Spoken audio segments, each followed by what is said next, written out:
Someday Sunday is 1 year old today. Went down to the shop and picked up the rest of Allison's order. I asked for this, I prayed for this. This is not too much. It is just a lot.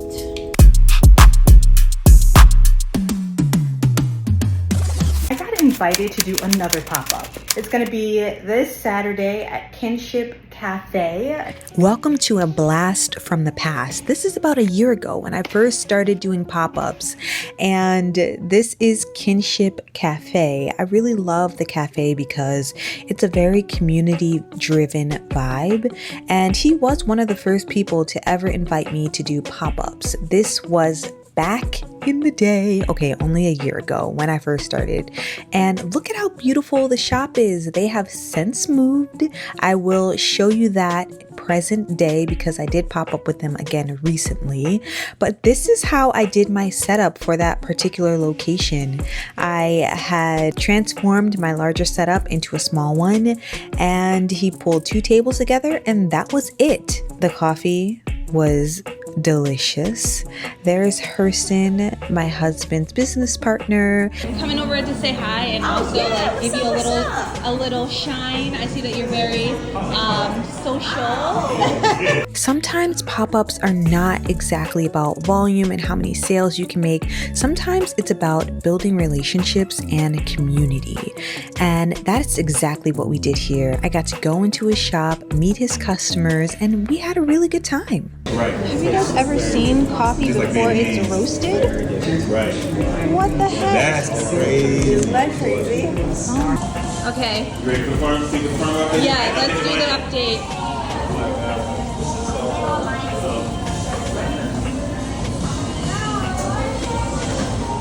Get out of here! Get out!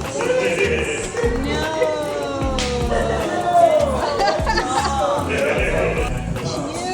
I love it. You made this for Da Vinci. We have finished for the day. It was an incredible experience, you guys. Mainly, not because my hair is sticking out, but because I met some amazing people that are also back there. Here is Kinship Cafe today. I recently did a pop-up and it is huge. It is beautiful. They moved from Kansas City to Independence, Missouri, and they've still managed to make this huge space feel really cozy and comfy. It's a beautiful space. It's in Independence, Missouri. If you go to their app, you'll be able to see the address, but this is a huge space. There's an amazing parking lot. They have a drive-through. There's a drive-through. Oh my God. Congrats, TJ. This is awesome. There's the owner right there. Now look at the upgrade to my table. This is a single table setup, and I actually have testers out with scent cards now. I may talk about them a little bit later because we do have the holiday season coming up and I'm kind of preparing for that. But this space is absolutely gorgeous. And if you know anything about retail, it is so difficult and expensive and challenging, and staffing and building up inventory. Hey DJ, hey vendors. Again, this was another one of those like community events, not really huge, not a ton of volume. They're actually building up their clientele again, and I wanted to be there to help them break in their new space. The most exciting news. Not only did I pitch for Alt Cap Your Biz and got a top 10 finalist slot, so I'm going to be pitching someday Sunday. I'm going to be pitching anyway. They have a fan favorite award, which means that whoever gets the most votes wins $5,000 for their business. You guys know my company, Someday Sunday. It's a plant-based vegan body care company all about rest without guilt. I work very hard. You guys see it. You see all of the videos. And this $5,000 will mean extra help, payroll, raw ingredients. It could help my small business so much. So if you have 5 minutes or less to vote for me, please do. The link is in my bio and in the stories. Thank you. I am going to get a facial by Sylvain Beauty. I am going to be seeing QB and she's going to hook me up. One of the hardest things for any business owner to do is to take breaks, like real breaks, like go somewhere, get pampered, and actually not think about your business. It is one of the hardest things to do, but what's even harder is after you are done, not feeling guilty about all of the work you did not do. And it's even harder if you're passionate about it. This is why Someday Sunday is all about rest without guilt, because I think the second part is the hardest for me. Now, Miss QB, she's getting my skin together and it's so relaxing. I absolutely love getting this facial. I will put her information down below. She is dope. She's actually going to move to Atlanta, so hopefully you'll be able to access her if you live in Kansas City. Amazing. Oh my god. So I stopped part of it. I'm really not like a relaxation facial person, more of a treatment.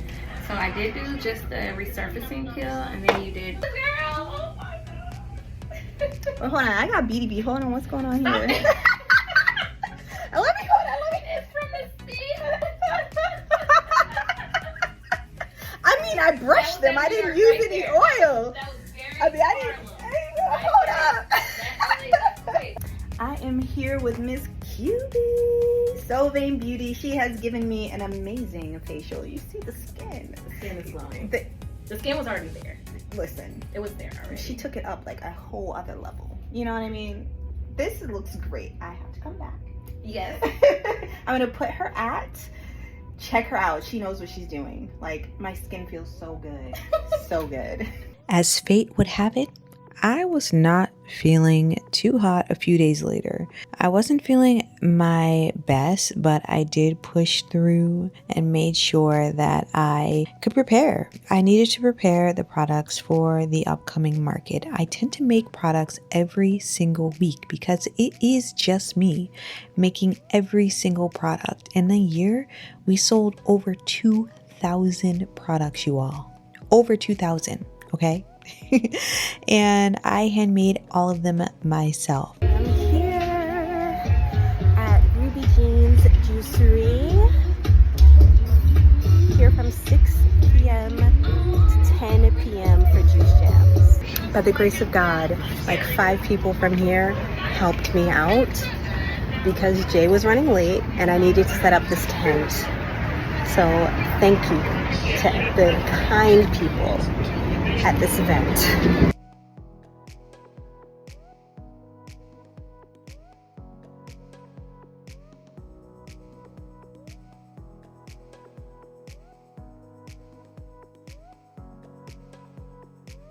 Insider knowledge, I am sick. I'm actually very sick, but I put on my makeup and I'm just sweating like profusely and trying not to let anybody know that I'm recovering from a cold, a bad one too, and hopefully I don't have another cough attack, but I'm here at, hi, all right, I'm doing well. I'm over here vlogging. Oh, you look amazing. Thank you. She looks amazing. Thank you. Pop-up events are demanding, dealing with weather, prepping, setting up tents, so having family or friends there, highly, highly recommend. It helps so much. Here he comes with his robot dog, because we already know what's about to happen. The robot.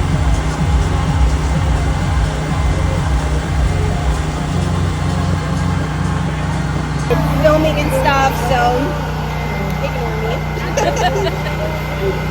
Awesome. Do you want some tissue paper or? No. Thank you so much. Have a good night.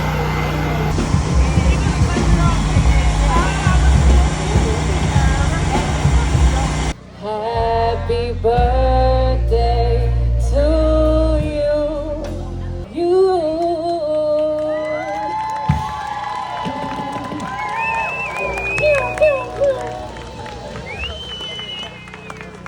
I don't do a lot of night events because you do have to worry about lighting. And if you're in a situation where it's not a very well lit parking lot, you can get lights that are battery operated. If you have some kind of power source, you can use that instead, of course. External power bank batteries, but I personally like battery operated lights if I need them. And this event was really fun. I'd say that if you're gonna do juice jams, if you sell food, you're gonna do really well because the people are there to have a good time. And then I went to bed. I am back. Wait a minute. It's a chopper. I am back. I just want to give you a run-of-the-mill list, stream of consciousness of what I have learned thus far. There were two very different markets, both relatively small. One was outdoors with a 6-foot table and a tent in the heat. One was with a 4-foot table that was provided by the cafe, indoors, a much smaller setup, and I had to prepare for both of them relatively quickly. The first thing I have to say is that when you are planning your setup, make sure that there is some flexibility on how you can display your goods. Having a 6-foot table is very different than having a 4-foot table, which is very different than having half of that, like 2 feet or something. So if there is a way that you can finagle your setup to make it work for different kinds of environments, the better off you are going to be. And you have to be flexible and think on your feet. Number 2, whatever time you think it's gonna take you to set up, break down, pack the car, all of that, it's gonna be like 3 times the amount of time. You never know what could happen. I would just plan far in advance. I would try and show up as early as possible. The very first event that we did, we had 20 minutes before it was supposed to start, but luckily it actually didn't start until a little bit later. Like other people were still setting up, and that was the outdoor tent situation. We just showed up way later than we needed to. I stayed up and I think I got 45 minutes of sleep. 45 minutes of sleep, you guys. So I was running on E, but the adrenaline and the excitement of like just getting started and doing a market for the first time took over.